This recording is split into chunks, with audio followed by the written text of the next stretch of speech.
Hey, welcome back to Hometown TV today. You know, one of the most exciting and biggest events in this part of the planet is coming up in April, the Barbecue Capital Cook-Off. And Chad Hodges, chairman of the cook-off, there's another sort of a pre-tease event that's coming up that's very important.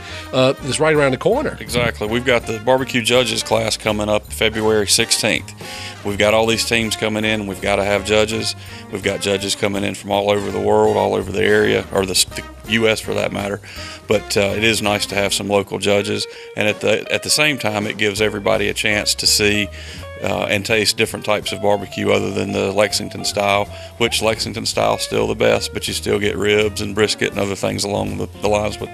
Now, what they learn at this class, Chad, if I understand it correctly, is there are certain criteria that the judges look for in the cook-off, and it's not necessarily the same as we have here in Lexington, but you got to learn these. You got to learn. How do they teach that? First off, the first half of the class is a quote-unquote 2-hour school where they explain taste, texture, tenderness, and all that kind of thing.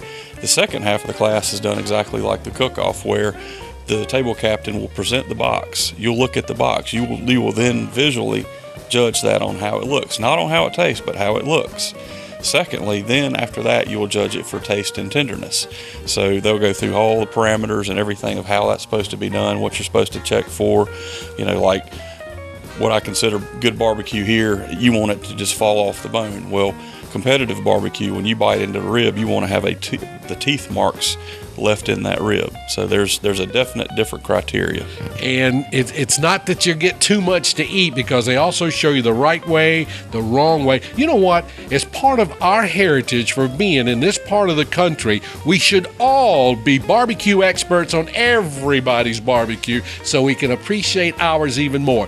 If somebody wants to be a judge or go into this judge class, how do they do it? The best way is go to uptownlexington.com. Go to the website. At the very bottom right, you'll see a little link that says Barbecue Cook-Off. Click that link. They'll pop up about 8 or 9 links, and there'll be one for the barbecue judging class. Fill that out, print it off, bring it by the office, email it, or you can fax it in. Either way, the nice thing about it is, and everybody's going to say, well, I'm a new judge, I'm not going to get picked. Every year for the past 3 years, we've picked 5 to 6 judges that take the class that get to judge in the event. So you will have an opportunity. Where do they have the class? The class is held at the City Club of Lexington, 5 City Club Circle. Registration starts at 8:15 on Saturday, February 16th. The class starts sharply at 9. The nice thing about it is Wayne and Maria Lohman, who are teaching the class, are KCBS, or Wayne's a board member, but they're also the KCBS reps that we have for the cook-off in April. So it's a good time to meet them, and they know what they're doing, and you will too when you take the class. It's going to be fantastic. It's the Barbecue Capital Cook-Off. The coming up is the judges class. When is it? It's Saturday, February 16th at 9 a.m. Get your application in now. It's filling up fast. Exactly. We only have 72 spaces available, so first come, first serve. Please get in soon. All right, you heard it right there. We'll see you at the cook-off.